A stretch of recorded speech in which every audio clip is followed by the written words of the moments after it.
everyone! JM Fiang update tayo guys. JM Fiang may nakamit muli na award ngayong 2025. Isa sila sa mga nakatanggap ng award sa Anak TV Awards. Kabilang dito ang Big 3 ni Kuya na sina Kai Montinola, Rain Selmar at Fiang Smith. Ganon din si JM Ibarra. Kasali din sina Bel Mariano at Donnie Pangilinan. Si Kai Montinola lang ang umattend sa nasabing award dahil parehong busy at may ganap sina Rain Selmar, Fiang Smith at JM Ibarra.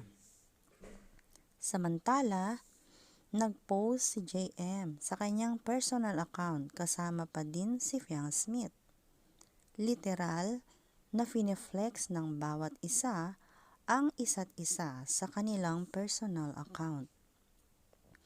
Viral na din ang pagsayaw ni na Miss Dina Bonnevie at Fiang Smith.